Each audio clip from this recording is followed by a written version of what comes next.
Hey, if you're thinking more about retirement, if you are looking at how you can be more generous with what you have, you are gonna love this interview with David Nurse. David is an author, a speaker, a former NBA coach, and he is a mindset specialist focusing on unleashing people's positivity, helping them remove roadblocks from just taking action. And we're gonna talk about how to remove those roadblocks, what are some of the potential roadblocks that are out there, and even facing retirement, how to go into that next season of life with purpose and intent, and how not to worry about what people think about what you're saying, how to overcome perfectionism. This is all really good. There's even a mini therapy session for me in there, so you're gonna wanna check it out. Look below, there are some chapters listed. You can even skip to what would be most appealing to you. We're gonna be doing some more of this long form content on here, so if you have suggestions or ideas, please throw them in the comments below. Let's jump into the interview with David. You're gonna like it. So I'm here with my good friend, David Nurse. David is, you're an author. You're gonna have to fill it in if I don't get it right. An author, a keynote speaker, former NBA basketball coach. I feel like a mental mindset shift coach. You have a couple different books. We're going to talk about at least one of them today. And what I'm most excited about is you help people take action on things. And the people who I'm talking to, they need to take action regarding probably a job change or what we call retirement. It could just be a career transition. I mean, you yourself have retired from a couple careers and moved on to others. So we could talk about that. But what are you up to right now? Like, what are you spending your days with? I mean, other than prepping for this podcast for the last 2 months, no, really, man. It's you just said that because I'm a perfectionist. You said that to make me feel good. No, I do my own podcast, and where I bring on people and we do kind of sessions, action sessions, like we'll talk about. And we could do even a session for you, Tim, on what's holding you back, how you get to the next level. I do a lot of keynote speaking, which is such an honor and a blessing. It's so crazy that it is literally what I love to do. And don't tell anybody's listening, they have a company, I would probably do it for free, but don't tell anybody because it's so much fun and I get paid well for it. And right now I'm a walking book billboard. Authors write. I love writing books, but the hardest part and the bigger part is how do you sell the book. So right now, anybody that you meet for the next 6 months of your life, please tell them about Do It, the life-changing power of taking action. Came out on May 4th, anywhere books are found. That's what I'm up to. Yeah. So tell me about Do It. Like, where did it come from? What problem were you seeing that you were like, I need to tell people about this? Totally. Great question. So my whole life is predicated around just doing, just going, just taking action. And it's always been the biggest misnomer to me on why people hold themselves back. I just don't, maybe I don't have the right empathetic bone in my body to understand it. So it's there's got to be something going on here. So 3 years ago, I started doing, I'm going to do a deep dive into this and I'm going to study. I'm going to research. I'm going to do a ton of personal surveys to actually come to a conclusion of what holds people back from where they are today to where they say they want to be in the future. And in that gap is taking action. So through this monotonous journey of research studies, and there's a ton of the studies in the book going into the brain neurological synapses and heart science and all this. It makes me sound smart. Trust me, I'm not that smart. I just did the research on it. But yeah, it's just been I just haven't really understood. I've never seen anything really written so immersive on taking action. And the biggest thing that came back, something that I realized, but then it got into more granular, micro, but the macro is fear. People don't take action because there's some type of fear. Some type of fear, all based on uncertainty of the results that will occur if they do take that action. But I break it down into the 9 action archetypes. These are the main reasons. So I'll just read you the 9. We can choose to go into all of them, whatever you want to do. It's the allodaxophobic, which means fear of other people's opinions. The burned, meaning somebody burned you in the past, and now you're not going to take action in that. The inopportune, you're either too young or too old. The blamer, it's always somebody else's fault. The test believer, so if you're taking like an Enneagram, or even if you say, hey, I'm an introvert, like you're already labeling yourself. The perfectionist, where you have to have everything spot on before you can even take action. The scarciest, where you got to hold on tight because if you don't, somebody else is going to get it.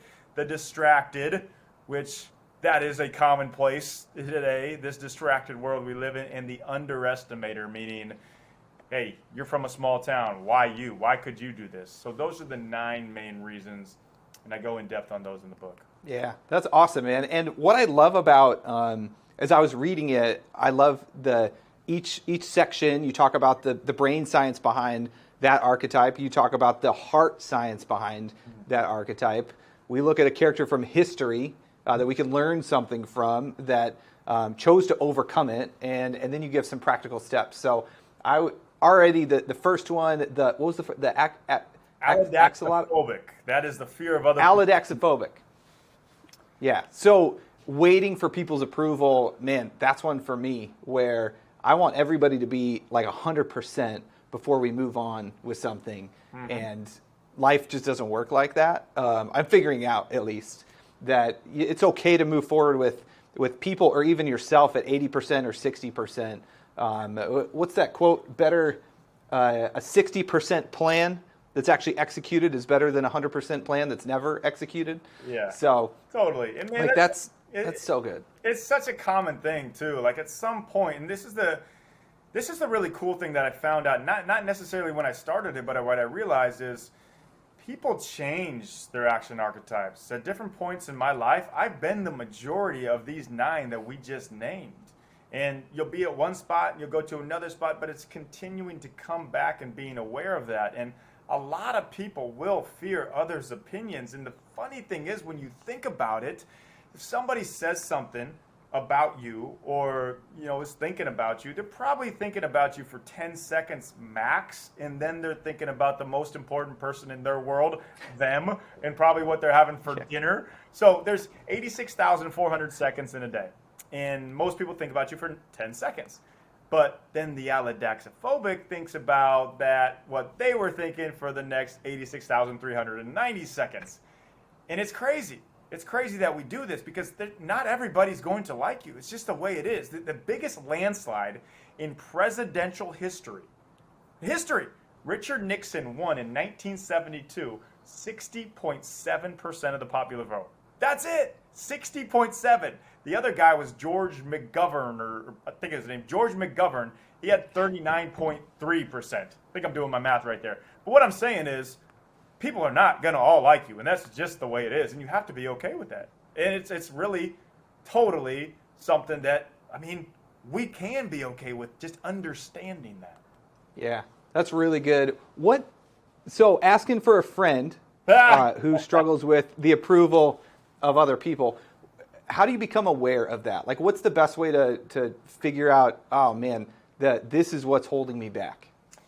To become aware of what is actually holding you back, or to become aware of? Yeah. Okay, so that is a great question. That is the question here. So I want you to read this book, and this will tell you. You'll read it, and you'll see it'll really stand out to you. But really, just think about it. Like, ask yourself the question. Okay, I'm at where I'm at today, right here. Now, what my goals are. So let's just break this down. Let's do an in-person session right here. Tim, where do you want to be, let's say 5, 10 years? We're talking to people who are contemplating retirement and what to do next. So this is perfect setup. Tell me paint your picture exactly the way you want it, Tim. If I was talking 5 to 10 years from now, I would be helping a small group of families make the most amount of impact on their lives and on their kids' lives and on their grandkids' lives through their money, but most importantly through their values and passing on those values to the next generation, because we know money doesn't transfer, but values do, and they will transfer for many generations. Good. So it's a small group of families there, and then probably to the masses. spreading something I care a lot about, and I've seen the power of it in people's lives, is the power of generosity and what it does to free us up to an unhealthy relationship with money, an unhealthy relationship with stuff, and to be able to if I could get any tips on keynote speaking, to be able to communicate that message, and it's countercultural, so it has to be said again and again. Doing that to a bunch of people would be awesome. Awesome. Great picture that you painted. I can see all of that happening. Now, why aren't you doing that right now? Because I've got other stuff going on. I have kids. I have responsibilities. Responsibilities the team here at work. Okay, responsibilities. Good.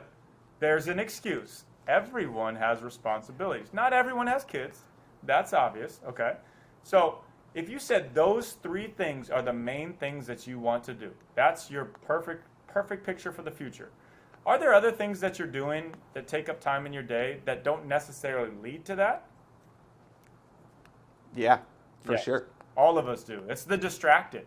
I suffer with that a lot, Tim. Like, I openly, admittedly suffer from that a lot, because there's a lot of shiny objects. There's a lot of really good things. And I get caught up in that. Like, oh, man, what an offer. Okay, I got to do that. Why would I pass that up? But ultimately, it's keeping me back, holding me back from where I want to be, where I can have the biggest impact. And I make up some excuse of why I should do that, but that's part of being the distracted. So you have that as well. Now, what else would you say is keeping you from that? Because you say, let's hit on this generosity piece, all right? Generosity. So generosity is all about, it's about giving. It's about openly giving. It's about giving, stretching your limits to give more than you probably even think is comfortable, right? Yeah. Are you doing that right now? Are you uncomfortable with your giving? Yeah. Doing it right now personally. And then the hard part, since we're doing therapy in front of everybody, they say never do your therapy in front of an audience. I feel like this is a keynote speaker rule that we're totally breaking. You know why this is good, and you don't have to say anything you don't want to say, obviously. But people want to hear the real stories, and when they look when they look up to a leader and they're like, "Oh man, this guy's actually struggling from something," they're much more likely to follow and lead.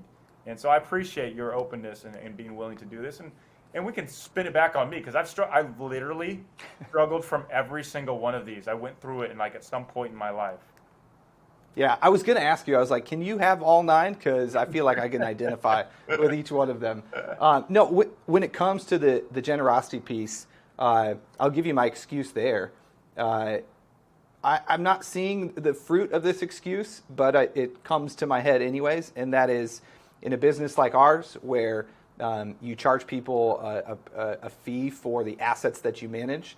You tell them to move those assets out the door towards a place of greater impact, and I'm all for that. And that's why we sit in this unique seat with helping people with their money. Is I have zero conflict of interest to say, send that out the door. It doesn't help me at all right now, but I know it's going to help them be more fulfilled, happier.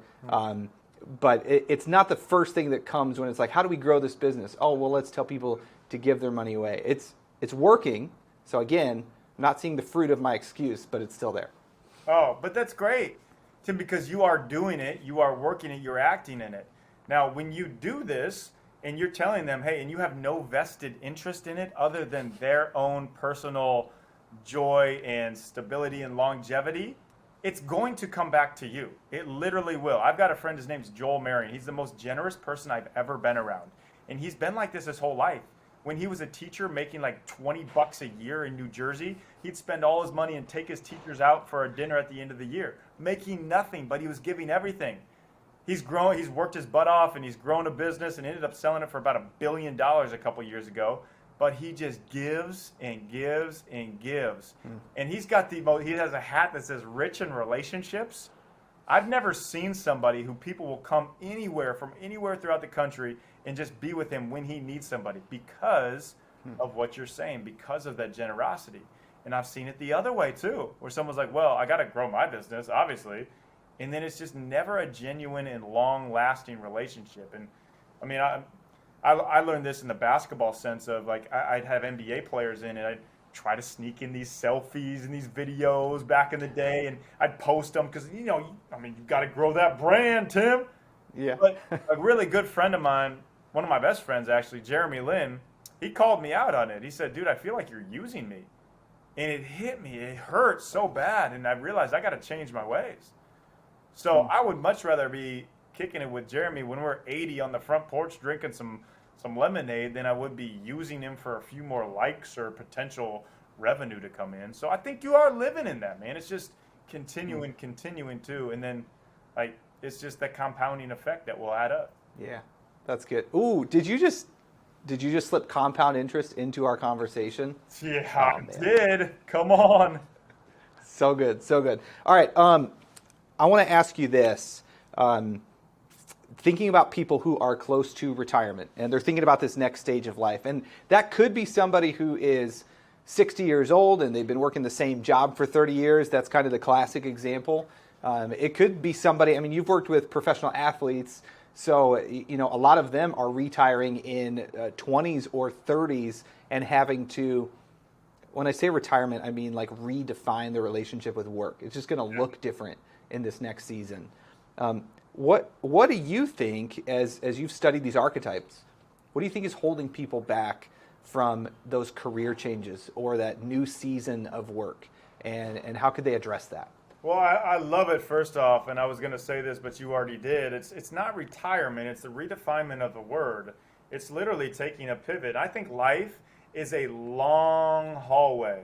And you open the door on one side, and you go in there, and you learn some from there, and then you go down the hallway, the door on the right side, and it's a continuous process, and the hallway never ends until, you pass on from this earth, and hopefully you're going on to the next life with Jesus up in heaven. And it's just one of these things of like, people think they have this certain job, and this can be a full-time or 9 to 5, and once that ends, they're retired. It's all over. But I think that's where the beauty begins, when you realize, hey, I'm not made for just this job. I can use what I learned, my skill sets, these tools, to make a bigger impact and continue to stack on top of that.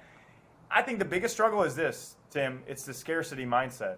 It is, hey, if I retire, I have to make sure I have this much money to get me to year 5, and I can go sit on a beach in Florida till year 10, and this is how much I can spend. And it's good to have all the numbers, but why not figure out a way, and I'm sure you do a phenomenal job of this, of actually having compounding interest, of having cash flow coming in, and really being able to free yourself up to have this lifestyle that you want to live without any of the stresses of finances 10 to 12 years down the road. And the bigger picture of this is, how are you going to make an impact? Because I tell people this all the time. Like, if you did, let's say you did everything in your life for yourself or just to make money. You could say this was for your family too. But if you're not doing it for a bigger purpose, you're going to feel very empty. And now here's your opportunity. And this very well could be. Like, you've always wanted to, let's say you've always wanted to start your own gelato shop. Like, I'm coming if you're starting your own gelato shop. Let's say that was your goal. It's got to be in Sicily. Own gelato shop in Sicily. Oh, Tim, we could go on a story of when my wife and I were in Italy back in October. I had to find the best gelato in Italy. I went 27 scoops deep in the Amalfi Coast on one night. One of the best days of my life. Okay, I digress. Anyways, that's been. Was it one of the worst nights of your life after that? I'm just wondering. Maybe that's too much info. No, actually phenomenal. There's something different about, we know, European food and all the crazy additives that Americans put in their food. It's just mind blowing. But another time, another day for that. So let's say that was your goal, and you didn't have the finances to get there. So you have been working towards being able to pour into this, and this is what I call the term hiding the ships. People will say, well, if that's my goal, I have to go all in. I have to do it. I have to just burn the ships. No, you don't.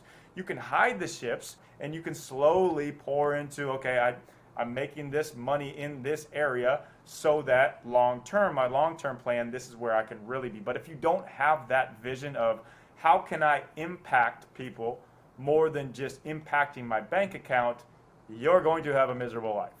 Wow. Let's just end on that downer right there. What's so I'm joking. no, I'm just kidding. No, but you're right. Like that, how do you have an impact on others? Well, it kind of, you can back up a little bit too. Like, what are you, and this is what we talk to people about, what are you gifted at? What do you love doing? Where that overlaps, there's some magic there. And then how do you use that to impact others? Totally. That the middle of that Venn diagram, and if you get paid for it to boot, that's great. But man, you hit those three, and you've defined retirement. You know, so often, I love how you talked about redefining it, because so often we have this picture of what it should look like or what it does look like, and it's golf or easy chairs or Florida, and it's the wrong picture. People are being sold the wrong message, and they haven't heard people like you say, you know what, the entirety of your life is about having an impact. We were made to work. And work is good. Sometimes it sounds like we probably make excuses to stay in whatever job we're in and not go after the gelato shop. Yeah. When we should start aiming some of our arrows towards that gelato shop, even if it doesn't happen for a while. So good, man. And I mean, work is a great thing. It is a gift from God. It's literally in the Bible that it is a gift. As long as you don't make it your idol and that's your end-all be-all, then work is a great thing. And it's Michael Jordan's point guard, B.J. Armstrong's a really good friend of mine who won a bunch of championships with him. And everybody thinks Jordan is like, he just hates to lose and he just loves to win. But B.J. told me like the real truth of why Jordan's so different is because he just enjoys the daily competition. And that daily competition can be in the self-improvement in himself. Like that's the cool thing about life. We can continue to grow, it's an exhilarating journey that we're on. There is no end spot. I've been around Olympic gold medal winners, and they're like, yeah, actually, I loved it for a day, and then I was like, now what? I'm empty. It will never fill you. We know there's only one thing will fill you, and you're talking about purpose. That purpose in my life is, and I know you know as well, is the kingdom. This kingdom movement is for Jesus. It's for showing people like the reason that we are here. So like you said, with your skills and your passion plus your purpose, that equals mission. Not job, not career, mission. What are some things you think people can do as they're heading towards a big transition? Would it be like a sabbatical? Would it be getting a coach? What are some things you've seen people do who have made that transition well from like one career to another? Yeah, I think this is the simplest answer that I can give you, and you'd probably be like, David, give me a deeper answer, but you hit it. It is literally a coach. It's a coach, or if you can finagle somebody to do it for free, that's going to pour into you, but somebody that has done it in a great form that you aspire to be like, that's who you need to talk to. That's why having a coach is so important. I tell people this. Like I have 3 coaches for different areas.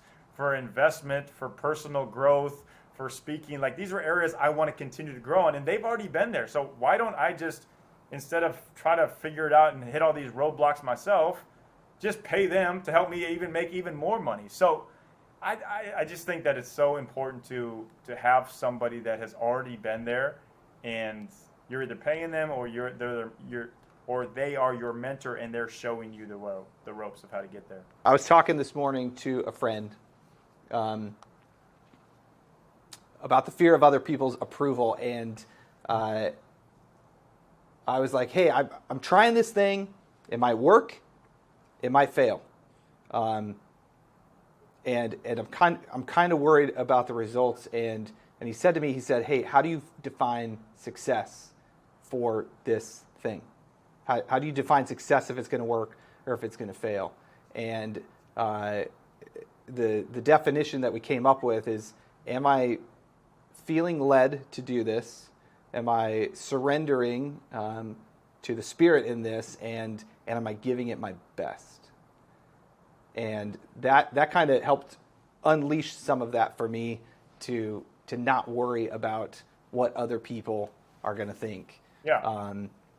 What have you seen that people have done tactically to deal with the fear of other people's approval and getting over that or getting past it? Yeah. Great question. I got a lot here. So there's a study done by Lafrane and Newman, and they studied worst case scenario happenings. So a lot of us, like our brain is already wired for the negative, for the self-defense, for the safety. So we think worst case scenario in basically every scenario. Most people do. Now the study came back that 91.2% of these worst case scenario thoughts not only didn't happen, but didn't even come close to happening. And of these people studied, 25%, 1 out of every 4, spent over 3 hours a day with these thoughts on their mind. Think about that. So not only are these things not happening, people are ruining their days and their time by worrying about these happening. So that's a great, like, just to understand that is really helpful.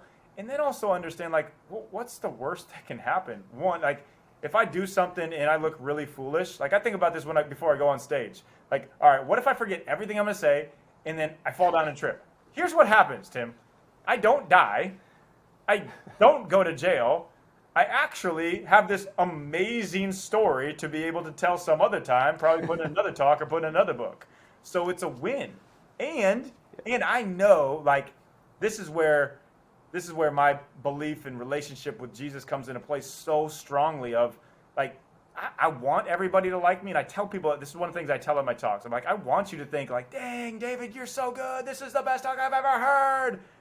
But when I go home, I'm not going to be thinking what that first person in the front row was thinking about me. I know that I have God and my smoking hot wife, and that's all I need. I don't need that approval. And it's funny because people will talk about their self-worth and their self-confidence. And that's all important, and their self-esteem. Like, the self-esteem is how they're feeling. Their self-confidence is how they view themselves. But really the main thing is self-efficacy. Self-efficacy means, are you acting today in accordance with the person that you want to be tomorrow? That's literally what it means. But most people do not, because they cannot see that vision, like why I asked you what your vision is for the future. And here's a tool, a really fun one that I give to people. It's called Be the Comedian. So think about your favorite comedy show. My favorite of all time was The Office. Michael Scott, hilarious. He ran this Dunder Mifflin paper company. He was always putting his foot in his mouth, saying something that would get him in trouble. And it's really, really funny as the viewer. But as Michael Scott, and most people are in that position, they're feeling very stressed, anxious. That's where the person normally is. Now, we're going to go through those situations, but what if you can step away from that and see yourself as, oh, I'm just watching myself in a comedy? Then it becomes funny. And then you can start laughing at yourself. And there's a ton of studies that have shown by laughing at yourself, extremely lower stress levels and anxiety levels. So that's a good tool. Next time you're stuck in something, think about, oh, what's my favorite comedy? Okay, that's me. I'm just going to step back and laugh at myself. Oh, that's so good. I remember this part from the book. Tell me about this dancing David character. Is that down the same lines as what we're talking about? Totally down the same lines, yes. So this is like dancing David. I'll go in public and I'll just do some funny dance just to see how people react and realize, like, okay, like maybe that's really weird and I'm a really bad dancer, but what happens? Nothing. Nobody's thinking about me tomorrow. Nothing happens. No. In the level, like, it's also humbling in this sense that to think, like, well, nobody's going to remember you 100 years from now. Like, think about somebody that you remember 100 years ago that wasn't a president. Try to name somebody right now off the top of your head 100 years ago. It's very hard to do. You might be able to get 1 or 2 people. So most people are not going to remember you, so that's freeing to know. I also tell people, hey, Google search the top cricket player in India. Google search him. You have no idea who this is unless you're listening from India. Then look how many followers on Instagram he has. 8 zillion more than you do. So you're not that important, and that's a freeing thing to know. That is good. That's really good. Something you said earlier made me think of how often we think about our fears. And I got this line from the introduction of your book, but man, it was so good. Faith and fear both require you to believe in something you can't see. And like you said, fear, we're making up stories. We're making up narratives because we get dopamine when we think about a false narrative. We're creating stories. It makes us feel good in the short term, but we're making up stuff that pretty much almost never happens. And man, spend 3 hours a day thinking about some of that stuff, it's a lot of wasted energy. So I think about that quote, take every thought captive, Yeah. like how important our thoughts are and how they determine our outcomes. So that's an awesome reminder, man. Well, thanks. You know what? It's always good to remember what I wrote in the book, too. Like, you reading the book helps a lot because I can't even remember that I wrote that. But yeah, that sounded really good. I'm glad that I did. You're so forgetful that you have to put pictures of your old books behind you so you remember what they're called. Totally true, man. Totally true. All right, to some fun stuff, if you're up for it. First of all, David, you and I met on a chilly Colorado afternoon in a pool of water, an outdoor pool of water, and a pond. And the pond was what, 30, 35 degrees? Felt like one. Yeah. Felt like 1 degree. Yeah. Yeah. Can I tell this story, like how this all went down, Tim? Yeah. Oh, go for it. So, I don't know if this. Hey, sorry. When you tell it, can you make sure to tell the part where you didn't tell the other guys about, like, hey, wear your coat, wear your winter hat, because you might get cold on the 15-minute walk. Yes, totally. Ironically, at a leadership conference, I mean, I like to pride myself in that I got a lot of other guys to come around on something of taking a cold plunge in a freezing. Literally, the pond had ice on it in the morning. And somehow, me and Tom Patterson, who have done a lot of ice plunges before, Tom Patterson of Tommy John, so he's probably got some thermal underwear on with Tommy John. Right. But we convinced you guys that this is a great thing to do. And it was a long walk to this pond. And it was freezing. And for some reason, I was like, yeah, we have to go 3 minutes and you can't get out. Like, that was terrible leadership. But nobody wanted to be the first person that gave in. So we all get out. Coldest I've ever been. I've done a zillion ice baths. And now we don't know how to get back. And it's a 1.5 mile walk back to the cabin. And I'm telling you, Tim, like, there was angels sent. Those two people that just randomly were out there, and somehow randomly there was like a go-kart type thing that was able to pick us up and bring us back. I don't think Ashton, our friend who was going into hypothermia, basically, I don't know how that would have played out.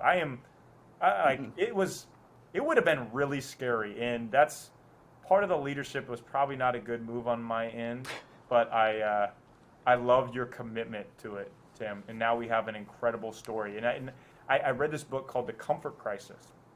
It's really interesting because it's about putting yourself in uncomfortable situations that you're not necessarily going to die, and I don't think any of us would have died on that, but it's really growth with a bonding with people around you. It's called a misogi. It's a Japanese term for one of these things, and you grow through these by creating these misogi events. So we had ourselves an epic misogi, and you know what? We will be bonded in the freezing tundra lake forever. For life. I love it. All right.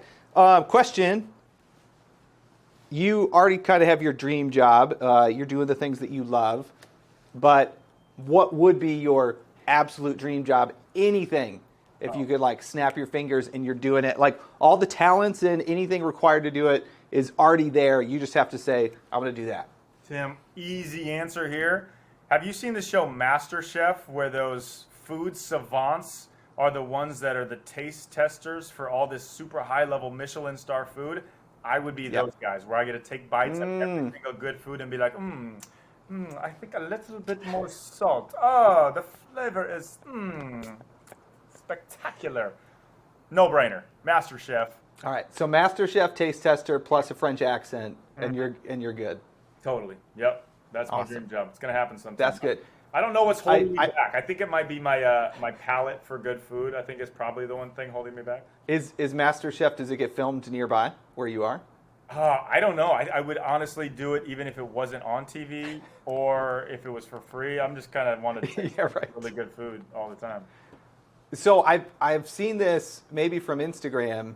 You're doing some sort of like cheeseburger, best burger somewhere. What is this pursuit, and what can you tell us about it? Yes, this is one of my biggest projects I'm working on, Tim, is to find the best burger in America. In America, not just LA. I think we found it in LA. I say it's Hi-Ho cheeseburger, and that I did some votes on it, and that one it won by a landslide over the other ones. But in America, and everywhere that I go to give a talk in every city, I try to find the best burger and search it out. Right now, the winner of all, the number one. Are you ready for this? I think I should get Ready. I think I should get a cut from this place if it just blows up. It is the Ritz-Carlton in Palm Springs. It's on a pretzel bun. The burger at the Ritz in Palm Springs. Do yourself a favor, fly out to there for a foodcation. All right, I got a buddy who's there right now, so I'll text him and tell him. And I'm looking for any just advice on where to go in different cities. So I'll probably start doing that too now when I'm in a new city. Like, hey, who's got the best spot? It's real. This is all right. Real, Tim. I've got one for you. Whoa, where? Chicago. Okay. About 40 minutes east of here, a place called Au Cheval. Have you been there? No, because anytime I go to Chicago, they always take me to deep dish, which I like, but What? I'm a little bit over it. Yeah. No, I'm with you, man. I live here, and it's overdone. All right. So Au Cheval means on a horse. My daughter just did a restaurant review for Au Cheval. We went there on my birthday. Supposedly the best burger in Chicago. Okay. It's the best one I've had. And on the horse is a French term for like putting a fried egg on anything. Wow. So the menu is like brunch and burgers. They put a fried egg on it, some special sauce. Dude, text me that. I get to Chicago once or twice a year. We'll go. Me and you will hit it. That'll be perfect. That'll be great. You didn't ask me my dream job. Tim, what's your dream job? I just figured everybody's was MasterChef and they just agree with me. But what's your dream job? I love music and I love live concerts. I also love playing music. So it would be Justin Timberlake's bass player on tour. Oh, That would be it. oh, that's a good one, Tim. That's a good one. You know what my second one would be now that you say that? It would be, I was just at my friend Brandon Lake's concert in LA. Oh, Sings Gratitude. yes. I would be him. I think just like Yeah. a super cool, swaggy, Christian, big time singer. Like these dudes tatted up with long hair. It's like, love you, Jesus. And everybody's like, yeah. So that'd be my second one after MasterChef. But I like it. That'd be Bass good. player For JT. Yeah. Either that or Toby Mac. We just saw Toby Mac as a family a couple weeks ago, and that was a great show. Dude, So good. nice. So, all right. Last thing is this. It's called One Thing I Love. And if you've got something that you want to share with everybody, you're welcome to share. You don't have to, because I'm putting you on the spot. Mine right here is this. I got a visual aid. It is called Generous Coffee. You and I have a mutual friend, Ben, who started Generous Coffee. Get this. It's high quality coffee. And number two, they give 100% of their profits to non-profits. I mean, who does that? It's incredible. So this is the 5-pound bag of the Mexico bean, and we've got it here at the office, and we're trying to get one guy here addicted to coffee. So go buy some Generous Coffee and check it out. It's the one thing I love this time. That's super cool. Do I get to pick one? Does it have to be a product, or what's my boundaries here? Oh, you can no anything. Like you got this great coffee mug right now. Sorry, I'm on coffee. What is the one thing that you're just loving right now? Man, I'm gonna give you two. I'm loving my hyperbaric chamber. I literally have a hyperbaric chamber. It's awesome, dude. It's a game changer. But if I had to give you the real answer, it is Taylor, my wife. And I'm not saying that to sound cheesy. I love being around her. We have so much fun. It's one of those things like where you wake up in the morning and you're just excited to spend time with her, and that is the honest, complete truth. My wife is the best. So I'm excited about her. Yeah, really am. That's awesome, man. Way to make me look real bad. Hey, babe, how'd it go? Oh, it was great. Hey. I said, If I had a bag of Ben Higgins coffee who didn't give me his coffee, I would have said that too. oh my goodness. Dude, thanks so much for taking the time. I know you were on some pretty amazing shows, so to take the time to spend with us, love your generosity and just how you show that to me personally. That has an impact on me. And I've been loving your books. We're going to have some stuff in the comments below about the books, how to get a hold of them, how to pre-order them, how to get a free talk from you in exchange for buying some for your team, all that stuff. So we'll figure it out. Tim, you're the best, man. Thank you, brother. Thank you, man.